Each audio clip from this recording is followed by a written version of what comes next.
Raymond Queneau, exercice de style. Le narrateur rencontre dans un autobus un jeune homme au long cou, coiffé d'un chapeau orné d'une tresse au lieu d'un ruban. Le jeune homme échange quelques mots assez vifs avec un autre voyageur, puis va s'asseoir à une place libre.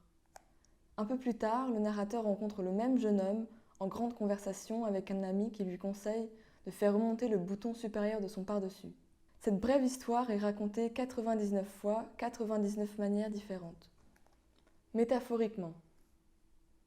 Au centre du jour, jeté dans le tas de sardines voyageuses d'un coléoptère à l'abdomen blanchâtre, un poulet au grand cou déplumé harangua soudain l'une, paisible d'entre elles, et son langage se déploya dans les airs, humide, d'une protestation. Puis, attiré par un vide, l'oisillon s'y précipita. Dans un morne désert urbain, je le revis le jour même, se faisant moucher l'arrogance pour un quelconque bouton.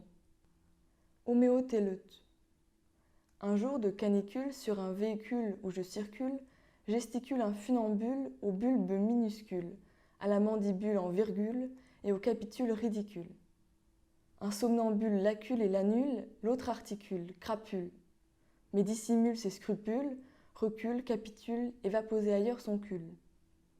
Une hule à prule devant la gueule Saint-Lazule, je l'aperçule qui discule à propos de boutule de par-dessus.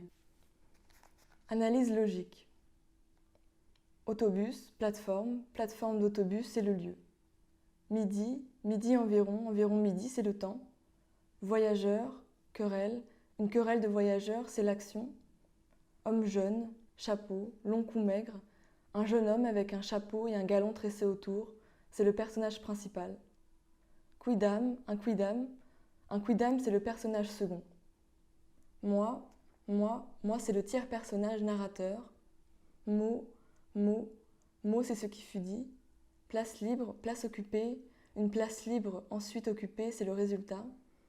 La gare Saint-Lazare, 1 heure plus tard, un ami, un bouton. Autre phrase entendue, c'est la conclusion logique. Gustatif. Cet autobus avait un certain goût. Curieux mais incontestable. Tous les autobus n'ont pas le même goût. Ça se dit, mais c'est vrai. Suffit d'en faire l'expérience.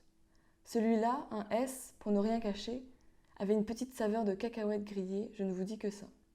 La plateforme avait son fumet spécial, de la cacahuète non seulement grillée, mais encore piétinée.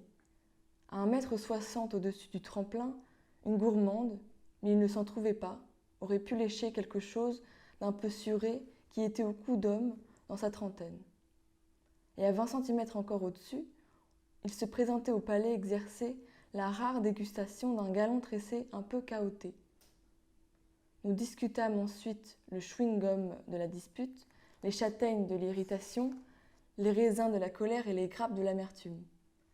2 heures plus tard, nous eûmes droit au dessert, un bouton de par-dessus, une vraie noisette. Gastronomique. Après une attente gratinée sous un soleil au beurre noir, je finis par monter dans un autobus pistache où grouillaient les clients comme asticots dans un fromage trop fait. Parmi ce tas de nouilles, je remarquai une grande allumette avec un cou long comme un jour sans pain et une galette sur la tête qu'entourait une sorte de fil à couper le beurre. Ce veau se mit à bouillir parce qu'une sorte de croquant, qui fut en baba, lui assaisonnait les pieds poulettes. Mais il cessa rapidement de discuter, le bout de gras pour se couler dans un moule devenu libre. J'étais en train de digérer dans l'autobus de retour lorsque devant le buffet de la gare Saint-Lazare, je revis mon type tartre avec un crouton qui lui donnait des conseils à la flanc à propos de la façon dont il était dressé. L'autre en était chocolat.